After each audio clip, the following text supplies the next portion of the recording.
اعوذ باللہ من الشیطان الرجیم بسم اللہ الرحمن الرحیم الحمد للہ رب العالمین والصلاة والسلام علی اشرف الانبیاء والمرسلین اللہم رب اشرح لی صدری ویسر لی امری واحلل عقدۃ من لسانی یفقہوا قولی اللہم رب زدنا علما اللہم رب زدنا علما۔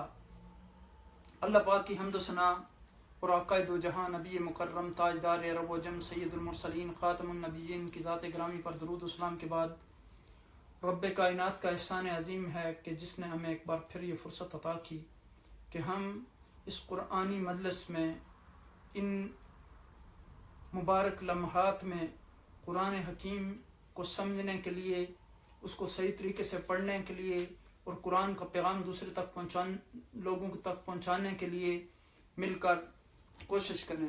اللہ سبحانہ و تعالیٰ سے دعا ہے کہ وہ ہمارے اس عمل کو قبول فرمائیں اور ہمیں قرآن حکیم کا فہم سلیم عطا فرمائیں۔ الحمدللہ گزشتہ مجلس میں ہم نے اللہ کے فضل و احسان سے پہلے اور دوسرے پارے کا خلاصہ بیان کیا تھا۔ اس سے پہلی مجلس میں ہم نے 2 پارے ختم کر لیے تھے۔ آج کی اس نشست میں ہم انشاءاللہ اللہ کے فضل، اس کے احسان، اس کی عنایت، اس کی رحمت سے تیسرے پارے کا آغاز کر رہے ہیں، اور اللہ سے دعا ہے کہ وہ قرآن کے اس پیغام کو ہمیں دوسرے لوگوں تک پہنچانے کا ذریعہ بنائے۔ اب دیکھیں کہ تیسرا پارہ جو ہے یہ 2 اجزاء پر مشتمل ہے۔ پہلا اس کا جز جو ہے وہ سورہ بقرہ کے بقیہ موضوعات پر مشتمل ہے، اور دوسرا آل عمران کے ابتدائی حصہ یعنی سورہ آل عمران کا آغاز بھی اسی پارے سے ہو جاتا ہے۔ تو آپ دیکھیں کہ سورہ بقرہ کے اس حصہ میں بھی اسی اساسی مضمون کو ہی موضوع انتخاب بنایا گیا، جس کے بارے میں ہم شروع میں بتا چکے ہیں۔ اب دیکھیں کہ تمام انبیاء علیہم الصلاۃ والسلام کو اللہ سبحانہ و تعالی نے توحید کی دعوت کے لیے دنیا میں بھیجا، اور اب دیکھیں کہ ایمان انسان کے اندر انبیاء کے ذریعے آیا، وحی کے ذریعے آیا، آسمانی کتابوں کے ذریعے آیا، اور آپ دیکھیں کہ جو کفار ہیں وہ اللہ کے بھی دشمن ہیں، وہ حق کے بھی دشمن ہیں، وہ ایمان کے بھی دشمن ہیں۔ اس لیے یہاں امت مسلمہ کی تیاری اور تربیت کے لیے، ان کی ٹریننگ کے لیے، ان کو ایک گائیڈ لائن دینے کے لیے، ان کو ایک نصب العین دینے کے لیے سب سے پہلے جس چیز کا یہاں تذکرہ کیا گیا وہ یہ ہے کہ قرآن مجید جو ہے وہ ایک زندہ جاوید کتاب ہے، یہ انسانوں کی تربیت کا ذریعہ ہے، اور ہر وقت اور ہر زمانے میں یہ زندہ اور فعال اور یہ مکمل ایک کمپلیٹ کوڈ آف لائف ہے، دستور حیات ہے انسانوں کے لیے۔ اب دیکھیں کہ رب کائنات نے یہاں فرمایا کہ تلک آیات اللہ نتلوہا علیک بالحق وانک لمن المرسلین، پچھلے پارے کے آخر میں۔ تو اب دیکھیں کہ یعنی یہ اللہ کی آیات ہیں جو ٹھیک ٹھیک ہم آپ کو سنا رہے ہیں، اور آپ یقیناً مرسلین میں سے ہیں۔ تو یہاں آپ دیکھیں کہ اسرائیل کے بعض لوگوں کے اس قصے کے بعد، موسیٰ علیہ السلام کے بعد سرداران اسرائیل کو پیش جو آیا تھا، جن نے اپنے نبی سے کہا تھا کہ ہمارے لیے ایک بادشاہ مقرر کر دیں تاکہ ہم اس کی نگرانی میں جو ہے وہ اللہ کے راستے میں جنگ کریں۔ تو یہاں یعنی پھر داؤد نے علیہ السلام نے جالوت کو قتل کر دیا، اور اس اللہ نے انہیں سلطنت اور حکمت سے نوازا، اور جو چیز چاہی اللہ سبحانہ تعالیٰ نے ان کو عطا کی۔ تو اب دیکھیں کہ یہی وہاں حضرت موسیٰ علیہ السلام کی قوم پر بات ہوئی، حضرت داؤد علیہ السلام کے واقعے کی تفصیل تھی، حضور نبی اکرم صلی اللہ علیہ وسلم کی رسالت کی طرف بھی اشارہ تھا، اور بتایا گیا کہ آپ صلی اللہ علیہ وسلم کو یعنی نبی اور رسول بنا کر بھیجا گیا۔ اور بنیادی وجہ یہی ہے کہ یہاں اس تیسرے پارے میں بھی یعنی تیسرے پارے کے آغاز میں اس کو پہلے کے موضوع کے ساتھ مربوط کر دیا گیا. یعنی سابقہ انبیاء کرام میں یعنی یوں بات چلتی ہے کہ ان میں بعض دوسروں کے مقابلے میں برگزیدہ ہیں، زیادہ یعنی درجات ہیں ان کے، دوسروں سے بلند ہیں. اور یہ کہ ان رسولوں کے پیروکاروں نے جو ہے ان آپس میں اختلاف کیے، اور رسولوں میں سے کچھ رسول ایسے تھے جو خداوند کریم سے ہم کلام ہوئے. اور پھر امت مسلمہ کے افراد کو یہ بتایا گیا کہ ہدایت کا صحیح راستہ جو ہے وہ یہی اللہ کی کتاب کا راستہ ہے، رسولوں کا راستہ ہے. یعنی اور اللہ سبحانہ و تعالیٰ چاہتے اگر تو یہ لوگ آپس میں لڑتے جھگڑتے نہ، قتال نہ کرتے، اختلاف نہ کرتے، لیکن اللہ جیسے چاہتے ہیں ویسے کرتے ہیں. تو اب دیکھیں یہاں کہ اس میں اللہ سبحانہ و تعالیٰ کے وجود، باری کی، وحدانیت کی، اللہ سبحانہ و تعالیٰ ہر چیز کے منتظم ہیں، ہر چیز رب کائنات کی وجہ سے قائم ہے، وہ اس کے خالق ہیں، مالک ہیں، ان سب چیزوں کا تذکرہ یہاں کیا گیا.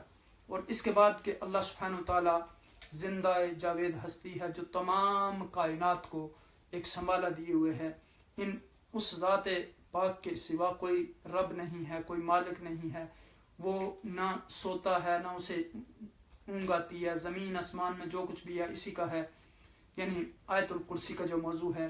اس کے بعد ہدایت اور گمراہی کے درمیان تمیز جو ہے اس کو بتایا گیا کہ مسلمان اپنے رائے حیات پر پورے اطمینان کے ساتھ رواں دواں رہتا ہے. وہ اپنے آپ کو اللہ کی پناہ میں سمجھتا ہے اور اللہ کی مدد اور نصرت ہمیشہ مومنین کے ساتھ ہوتی ہے. اسے یقین ہوتا ہے کہ اللہ کی رہنمائی اور اس کی مدد جو ہے وہ شامل حال ہے. تو اب دیکھیں کہ جو لوگ ایمان لاتے ہیں اللہ سبحانہ تعالیٰ ان کا مددگار ہوتا ہے. اللہ سبحانہ تعالیٰ ان کو اندھیروں سے نکال کے روشنی کی طرف لاتے ہیں، لیکن جو شیطان کے حامی ہیں وہ انہیں روشنی سے تاریکیوں کی طرف لے لاتے ہیں. تو اب دیکھیں یعنی شیطان کے ساتھی جو ہیں وہ آپ کو روشنی سے نکال کے تاریکیوں میں لے جاتے ہیں. تو اس کے بعد پھر موت اور حیات کے حقیقت پر روشنی ڈالی گئی. حضرت ابراہیم علیہ السلام کی جو زندگی کے تجربات بیان کیے گئے، ایک مشاہدہ بیان کیا گیا. پھر اب دیکھیں کہ یعنی انفاق فی سبیل اللہ کی یہاں تعلیم اور ترغیب دی گئی اور اس کی بہترین تصویر کشی کی گئی، اور فرمایا گیا کہ انفاق فی سبیل اللہ اور صدقہ و خیرات جو ہے اسلام کی اجتماعی زندگی کا ایک اہم اور حسین پہلو ہے. پھر احسان و صدقہ کے مقابلے میں سود کا جو نظام ہے اس کو رد کیا گیا اور کہا گیا کہ جو آدمی یعنی اس نظام پر عمل کرے گا وہ معاشرے کے بگاڑ کا سبب بنے گا. اور پھر رسولوں کے درمیان کہا کہ لا نفرق بین احد من رسول، یعنی ایمان لانے میں ہم رسولوں میں کوئی فرق نہیں کرتے. ویسے فضیلت میں تو وہ اللہ سبحانہ تعالیٰ نے ان کو خود فضیلت دی ہے. تو اب یہاں دیکھیں کہ یہ تو تھے اہم موضوعات اس صورت کے. تو اس کے بعد ہم یعنی آتے ہیں اصل آیہ کریمہ کی طرف، اس کی تلاوت کر لیتے ہیں اور اس کے بعد انشاءاللہ ہم اس کے ترجمے اور تشریح کی طرف آتے ہیں. یہاں رب کائنات نے ارشاد فرمایا اعوذ باللہ من الشیطان الرجیم بسم اللہ الرحمن الرحیم تلک الرسل فضلنا بعضهم على بعض منهم من کلم اللہ ورفع بعضهم درجات وآتینا عیسی ابن مریم البینات وأیدناه بروح القدس ولو شاء اللہ ما اقتتل الذین من بعد ما جاءتهم البینات ولكن اختلفوا فمنهم من آمن ومنهم من كفر ولو شاء الله ما اقتتلوا ولكن الله يفعل ما يريد. تلك الرسل، یہ سب رسول ہیں، فضلنا بعضهم على بعض، ہم نے ان میں سے بعض کو بعض پر فضیلت عطا فرمائی. منهم من کلم اللہ، ان میں سے بعض وہ رسول ہیں جنہوں نے جو اللہ سے ہم کلام ہوئے، جنہوں نے اللہ سے کلام فرمایا. اور یہ جہاں موسیٰ علیہ السلام کی طرف اشارہ ہے. ورفع بعضهم درجات، اور بعض کے درجے بلند کیے. وآتینا عیسی ابن مریم البینات، اور ہم نے عیسیٰ ابن مریم کو واضح نشانیاں دیں. وَأَيَّدْنَاهُ بِرُوحِ الْقُدُسِ، اور ہم نے روح القدس یعنی جبریل سے کے ذریعے سے ان کی مدد فرمائی. وَلَوْ شَاءَ اللَّهُ، اور اگر اللہ سبحانہ وتعالیٰ چاہتا، مَقْتَتَلَ الَّذِينَ مِن بَعْدِ مَا جَاءَتْهُمُ الْبَيِّنَاتُ، تو ان رسولوں کے بعد یعنی والے واضح نشان آنے کے بعد وہ آپس میں قتال نہ کرتے. وَلَكِنِ اخْتَلَفُوا، لیکن انہوں نے اختلاف کیا. فَمِنْهُمْ مَنْ آمَنَ، ان میں سے بعض جو ہے وہ ایمان لے آیا. وَمِنْهُمْ مَنْ كَفَرَ، اور بعض جو نے کفر اختیار کیا. وَلَوْ شَاءَ اللَّهُ مَا اقْتَتَلُوا، اگر اللہ تعالیٰ چاہتا تو وہ آپس میں قتال نہ کرتے.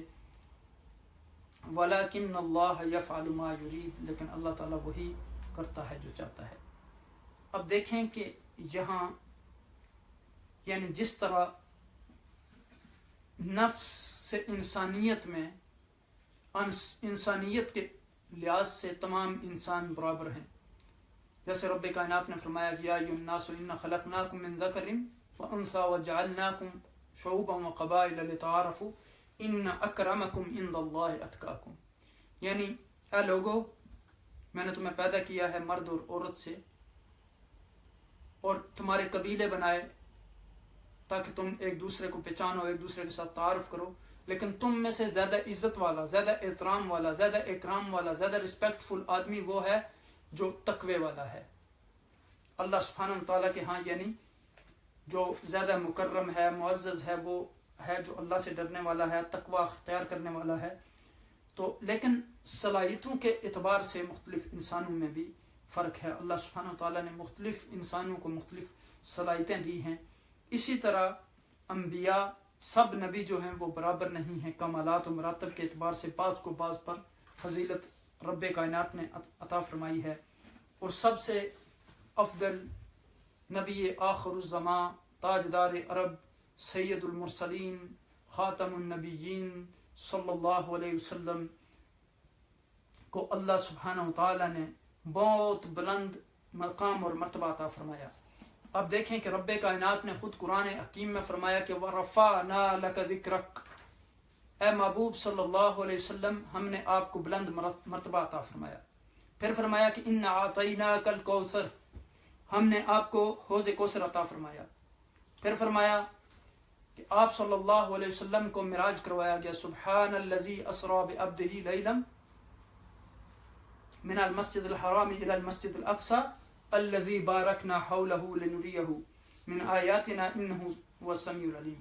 پھر فرمایا کہ آپ صلی اللہ علیہ وسلم کو تمام جہانوں کے لیے نبی بنایا. پھر فرمایا کہ آپ صلی اللہ علیہ وسلم کو آخری نبی بنایا. ما كان محمد ابا احد من رجالکم ولكن رسول اللہ وخاتم النبیین وكان اللہ بكل شیء علیما. پھر فرمایا کہ آپ صلی اللہ علیہ وسلم کو تمام جانوں کے لیے رحمت بنایا. وما ارسلناک الا رحمۃ للعالمین. پھر فرمایا کہ آپ صلی اللہ علیہ وسلم کو چشم دید گواہ بنایا. آپ صلی اللہ علیہ وسلم کی رضا چاہنے کا اعلان فرمایا. آپ صلی اللہ علیہ وسلم کو قرآن حکیم کا علم دیا جس میں ہر چیز کا بیان ہے. آپ صلی اللہ علیہ وسلم کو نور بنا کر بھیجا. قد جاءکم من اللہ نور و کتاب مبین. آپ صلی اللہ علیہ وسلم کی امت کو ساری امتوں سے افضل بنایا.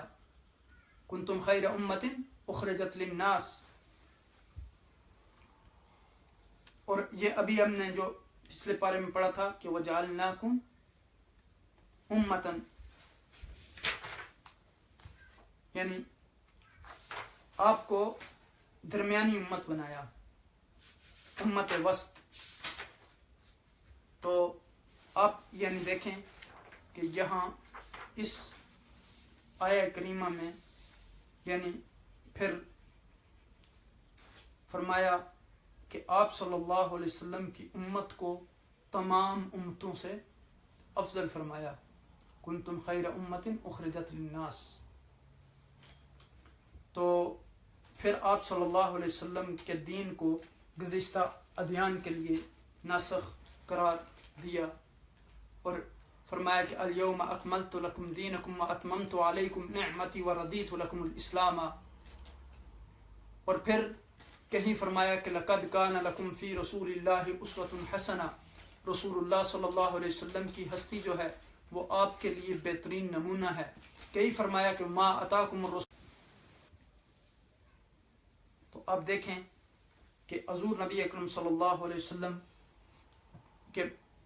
کا جب مبعوث فرمایا گیا تو اللہ سبحانہ وتعالیٰ نے کہا کہ لقد من اللہ علی المؤمنین اذ بعث فیہم رسولا یتلو علیہم آیاتہ ویزکیہم ویعلمہم الکتاب والحکمہ وان کان من قبل لفی ضلال مبین۔ لقد من اللہ علی المؤمنین اذ بعث فیہم رسولا من انفسہم، یعنی ہم نے حضور نبی اکرم صلی اللہ علیہ وسلم کو مبعوث کیا اور یہ تمہارے اوپر بہت بڑا احسان ہے کہ اور پھر انہی لوگوں میں سے، اسی قوم میں سے رسول بھیجا جو لوگوں کے دلوں کا تزکیہ کرتے ہیں، قرآن کی آیات ان پر تلاوت کرتے ہیں، اور وَيُعَلِّمُهُمُ الْكِتَابَ وَالْحِكْمَةَ، کتاب کی حکمت کی تعلیم دیتے ہیں۔ اور اس سے پہلے جو لوگ تھے وہ گمراہی میں تھے۔ پھر آپ دیکھیں کہ آپ صلی اللہ علیہ وسلم کے بارے میں فرمایا گیا، رب کائنات نے فرمایا قل ان کنتم تحبون اللہ فاتبعونی، اے محبوب صلی اللہ علیہ وسلم آپ فرما دیجئے کہ اگر آپ مجھ سے محبت کرنا چاہتے ہو یعنی اللہ سے، تو پھر آپ میری اتباع کریں، یعنی حضور نبی اکرم صلی اللہ علیہ وسلم کی اتباع کریں۔ تو اب دیکھیں کہ آپ صلی اللہ علیہ وسلم کو تمام انبیاء کرام کا امام بنایا گیا، آپ سب رسولوں کے جو ہیں وہ سردار ہیں، اور فرمایا گیا کہ کنتو نبیا و آدم بین الماء والطین، یعنی میں اس وقت بھی نبی تھا جب حضرت آدم علیہ السلام مٹی اور پانی کے درمیان تھے، اور قیامت کے دن حضور نبی اکرم صلی اللہ علیہ وسلم سب سے پہلے سب کی شفاعت فرمائیں گے۔ تمام زمین جو ہے آپ صلی اللہ علیہ وسلم کے لیے مسجد بنا دی گئی، اور کسی بھی پاک جگہ پر نماز پڑھی جا سکتی ہے، یہ بخاری شریف کی حدیث ہے۔ اب دیکھیں کہ حضور نبی اکرم صلی اللہ علیہ وسلم کو سارے نبی اللہ سبحانہ وتعالیٰ کے سچے نبی ہیں، اور سب کی تعظیم جو کرنا وہ ہمارے لیے واجب ہے۔ اب دیکھیں یہاں یعنی اللہ سبحانہ علی بعض، یعنی یہ رسول ایسے تھے کہ ہم نے ان کو بعض پر جو ہے فضیلت دی۔ یہ فضیلت کبھی اس نسبت سے ہوئی کہ بعض رسولوں کو ایک خاص قوم میں بھیجا گیا، ایک خاص دائرے میں بھیجا گیا، ان کا دائرہ کار جو ہے دوسرے رسولوں کے مقابلے میں ان کو وسیع دیا گیا، جس کے اندر اس رسول نے کام کرنا تھا۔ کسی کو کسی خاص قوم کے درمیان بھیجا گیا، کسی کو کسی قبیلے کا رسول بنا کر بھیجا گیا، کوئی کسی قوم کا رسول ہوتا، کوئی کسی نسل کا رسول ہوتا، یعنی تمام امتوں اور اپنے وقت کی تمام اقوام کا رسول ہوتا۔ اور اس طرح حضور نبی اکرم صلی اللہ علیہ وسلم کو تمام امتوں کے لیے جو ہے وہ نبی بنا کر بھیجا گیا، اور خاتم النبیین، آپ کے اوپر نبوت کا باب بند ہو گیا، اور آپ پر جو کتاب نازل ہوئی یہ بھی آخری کتاب تھی، اسی لیے فرمایا کہ العلماء ورثۃ الانبیاء۔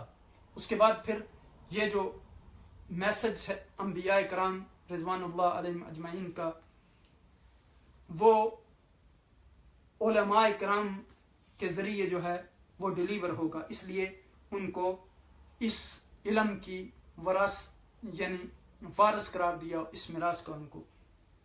تو اب دیکھیں کہ جیسے اس آیت میں بطور دو پیغمبروں کا بڑا واضح انداز میں تذکرہ کیا گیا، ایک حضرت موسیٰ علیہ السلام کا، اگرچہ ان کا یہاں نام نہیں لیا گیا، لیکن جب یہ کہا جاتا ہے کہ منہم من کلم اللہ، جب یہ یعنی ہم کلام ہوئے تو فوراً ذہن جو ہے حضرت موسیٰ علیہ السلام کی طرف جاتا ہے۔ تو پھر فرمایا کہ ورفع بعضهم درجات، اور پھر وآتینا عیسیٰ ابن مریم البینات وأیدناہ بروح القدس، حضرت عیسیٰ علیہ السلام کا تذکرہ کیا گیا کہ ان کو یعنی اللہ سبحانہ وتعالیٰ نے بہت سارے معجزات عطا کیے، نشانیاں عطا کی، اور پھر روح القدس سے یعنی جبریل علیہ السلام کے ذریعے سے ان کی مدد کی۔ تو اب دیکھیں کہ قرآن مجید کے اکثر مقامات پر یعنی یہاں حضرت عیسیٰ علیہ السلام کا نام لیا گیا، لیکن حضرت موسیٰ علیہ السلام، جیسے میں نے کہا کہ وہاں خود ہی ذہن فوراً اس طرف چلا جاتا ہے، تو یہاں عیسیٰ علیہ السلام کی نسبت جو ہے وہ والدہ کی طرف کی گئی، جس کی حکمت واضح ہے۔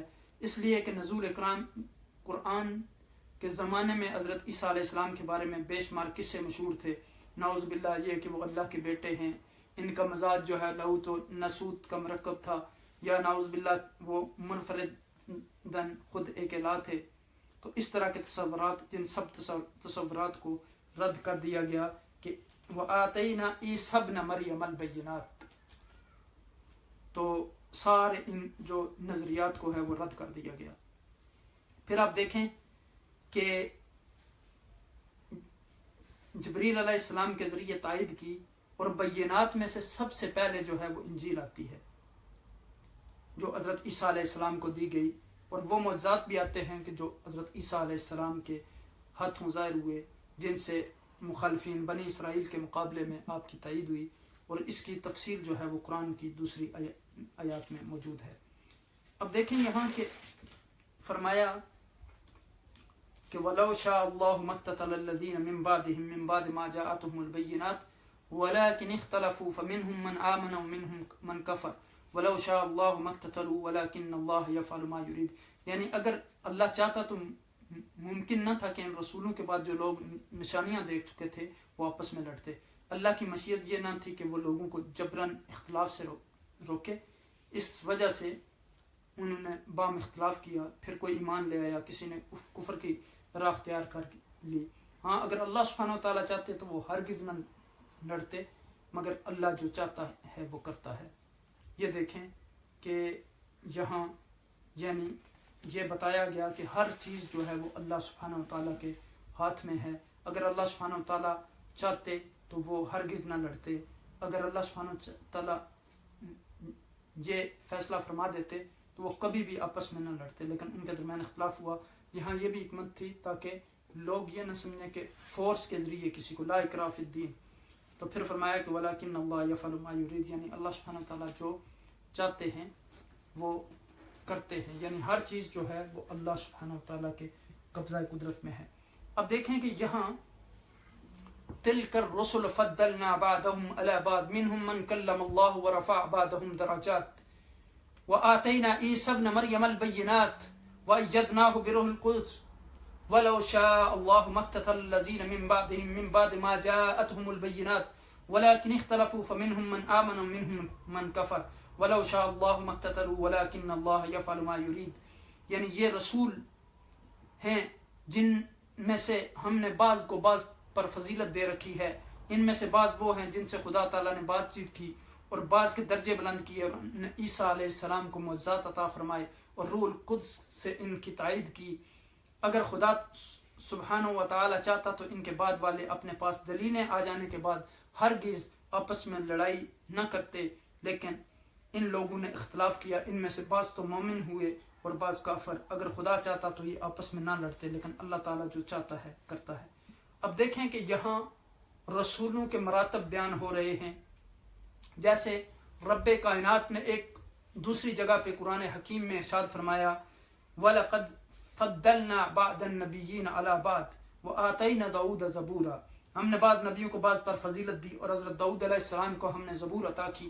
یہاں بھی اسی کا بیان کر کے رب کائنات فرماتے ہیں کہ ان میں سے بعض کو رب کائنات کے ساتھ شرف ہم کلامی بھی نصیب ہوا، جیسے حضرت موسیٰ علیہ السلام اور حضرت محمد صلی اللہ علیہ وسلم اور حضرت آدم علیہ السلام۔ اور صحیح ابن حبان میں حدیث ہے کہ جس میں معراج کے بیان کے ساتھ یہ واقعہ بھی وارد ہوا ہے کہ کس نبی کو آپ صلی اللہ علیہ وسلم نے کس آسمان میں پایا، جو دلیل ہے ان کے مرتبوں کے کم اور پیش ہونے کی۔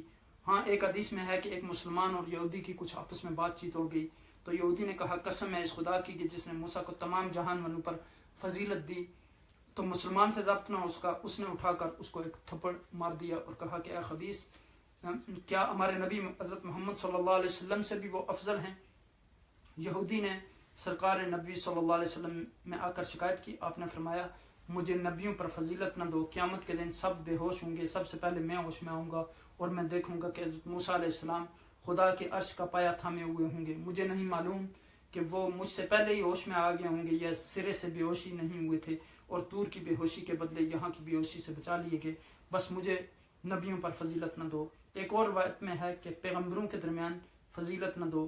بس یہ حدیث بظاہر قرآن کی آیت کے خلاف معلوم ہوتی ہے، لیکن دراصل ان میں کوئی تعارض نہیں ہے. حضور نبی اکرم صلی اللہ علیہ وسلم کا یہ فرمان اس سے ممکن ہے پہلے ہو. آپ صلی اللہ علیہ وسلم کو فضیلت کا علم ہوا، تو یہ قول بھی ذرا غور طلب ہے. دوسرا جواب یہ ہے کہ آپ نے محض تواضع کے طور پر یہ ارشاد فرمایا، نہ کہ حقیقت کے طور پر. تیسرا جواب یہ ہے کہ ایسے جھگڑے اور خلاف کے وقت ایک پر فضیلت دینا جو ہے وہ دوسرے کی شان گھٹانا ہے. یہ جو اسباب میں نے بیان کیے ہیں یہ امام ابن کثیر نے اپنی تفسیر ابن کثیر میں بیان کیے ہیں.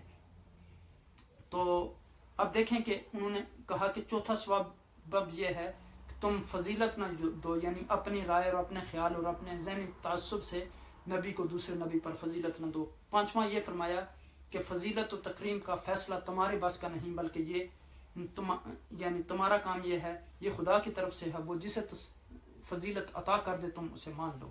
حضرت عیسیٰ علیہ السلام کو پھر واضح دلائل دے کر بھیجا گیا. آپ صلی اللہ علیہ وسلم کی رسالت بالکل سچی ہے، اور ساتھ ہی آپ صلی اللہ علیہ وسلم کی یہ بھی حیثیت واضح کر دی گئی کہ آپ اللہ کے رسول ہیں. یعنی اور پھر یعنی فرمایا کہ بعد والوں کے اختلاف میں ہمارے قضاء و قدر کا نمونہ ہے. ہماری شان یہ ہے کہ جو چاہیں کریں، ہمارے کسی ارادے سے مراد جدا نہیں. اب یہاں دیکھیں کہ یعنی تل کر رسول جو ہے کا لفظ جو ہے یہ رسول کی جمع ہے، جس کے معنی پیغمبر اور نبی کے لفظ کے آپ کر سکتے ہیں. مصدر جو ہے رسالت ہے، یعنی پیغام پہنچانا. تو رسل اس مقدس گروہ کو کہا جاتا ہے جس نے اللہ سبحانہ و تعالیٰ کے پیغام کو اس کے بندوں تک اسی طرح پہنچایا بغیر کسی کمی پیشی کے، جس طرح اللہ سبحانہ و تعالیٰ نے انہیں حکم دیا. فضلنا یہ اس کا مادہ جو ہے جس فضیلت دی ہم نے، جس کے معنی بزرگی کے ہیں. تمام بزرگیاں اور بڑائیاں اللہ سبحانہ و تعالیٰ کے ہاتھ میں ہیں، اور وہ جسے چاہے اپنے فضل و کرم سے نواز دے. کوئی شخص اپنے طور پر کوئی کچھ بھی حاصل نہیں کر سکتا. اس کا تعلق دولت و جات سے ہو، یا علم سے ہو، یا بزرگی سے ہو، یا زر سے ہو، یا خاندان، یا کوئی بھی شے، یہ ساری چیزیں جو ہیں وہ اللہ سبحانہ و تعالیٰ کی عطا کے بغیر جب تک اس کا فضل شامل حال نہ ہو عطا نہیں ہو سکتی. تو یہاں من کلم اللہ یعنی وہ رسول جس سے اللہ سبحانہ و تعالیٰ نے ہم کلام فرمایا. تو یہاں یعنی کلام جن رسولوں نے فرمایا ان میں حضور کی ذات ہے، حضرت موسیٰ علیہ السلام ہیں، حضرت آدم علیہ السلام ہیں، اور اس کو ابن کثیر نے بھی ذکر کیا ہے. تو اب دیکھیں کہ یہاں انبیاء کے پھر فضائل بیان کیے گئے کہ بعض کے درجے بعض سے بلند ہیں. مثلا بعض سے اس نے براہ راست کلام فرمایا، بعض سے فرشتوں کے ذریعے، اور کچھ ایسے پیغمبر بھی ہوئے جو صرف پہلی شریعت کو زندہ کرنے کے لیے آئے. کوئی نبی کتاب لے کر آئے. تو اس طرح اللہ سبحانہ و تعالیٰ نے انہیں مختلف یعنی درجات عطا کیے. لا نفرق بین احد منہم، یعنی ایمان کے لحاظ سے ہم تمام پیغمبروں پر ایمان لاتے ہیں.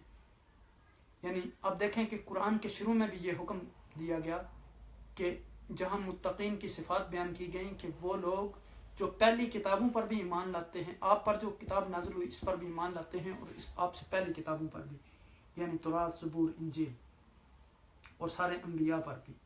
تو یہ عقیدے کا ایک بنیادی یعنی حصہ ہے جو ہر مسلمان کو تمام انبیاء پر ایمان لانا ضروری ہے. لیکن ہمارے لیے جو آخری کتاب ہے وہ قرآن حکیم ہے، اور یہ ایسی کتاب ہے کہ جس کے بارے میں رب کائنات نے خود فرمایا کہ اِنَّا نَحْنُ نَزَّلْنَا الذِّكْرَ وَإِنَّا لَهُ لَحَافِظُونَ. ہم نے اس کتاب مبین کو نازل کیا اور ہم اس کی حفاظت کرنے والے ہیں.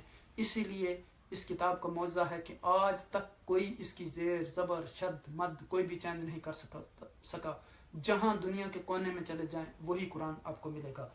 اور آپ دیکھیں کہ یہاں حضور نبی اکرم صلی اللہ علیہ وسلم کی یعنی رسالت کے حوالے سے بھی جو آخری آیت تھی دوسرے پارے کی، وہاں ذکر کیا گیا، اس لیے حضور نبی اکرم صلی اللہ علیہ وسلم کا یہاں یعنی نام کا ذکر نہیں کیا گیا، چونکہ یہ خطاب حضور نبی اکرم صلی اللہ علیہ وسلم سے ہے۔